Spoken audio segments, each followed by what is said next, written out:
hindi ako marunong sumayaw, ginagawa ko. Dahil pagtrabaho ko hindi naman sapat yung kinikita ko. Baka sakali pa ako na baka kumita ako dito sa YouTube. Kasi po sa totoo lang, nag-aaral pang anak ko, kulang-kulang yung naibibigay ko. Nakakapasal ako.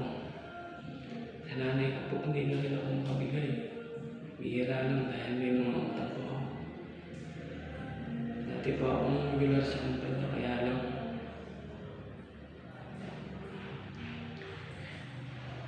may nangyari po hindi naasahan, kaya umalis ako.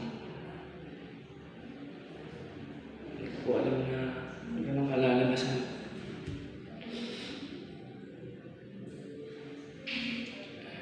Ito po, magpapakasin lang ako kahit napakalungkot ng buhay. Alam mo, napakalaki ng pagkukulang ko sa nanay ko, sa kapatid ko. Umatawag sa kapatid ko, mga kapatid ko. Laking pagkukulang sa anak ko. Yan lang mga po ako. Medyo na kahit di mo lang sumayaw.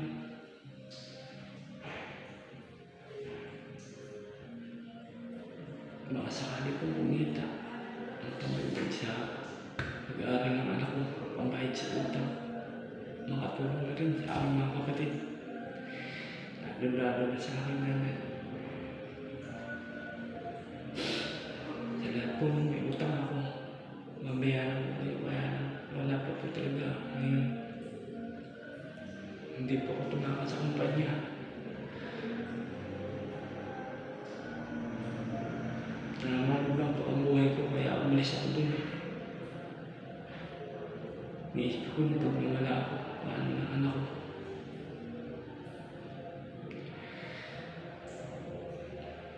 Humihingi po ako ng paumanhin kung yung video ko, yung mga sayaw ko nakaka-stress o ano. Kung nakakatuwa. Sari-sari pong ginagawa ko para lang sana'y kumita.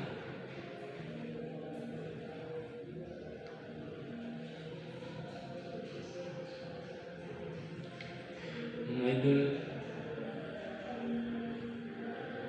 sana po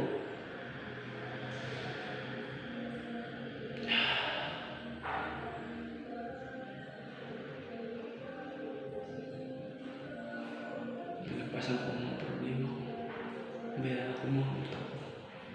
Pagtapos ko na ako ng pag-aaral, matulungan ko nanay ko mga kapatid. Tatrabaho lang po ako ng ayos, kaya nakulang lang yung sinasahod ko.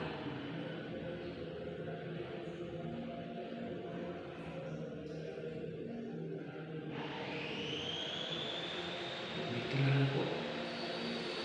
God bless sa ating lahat, ating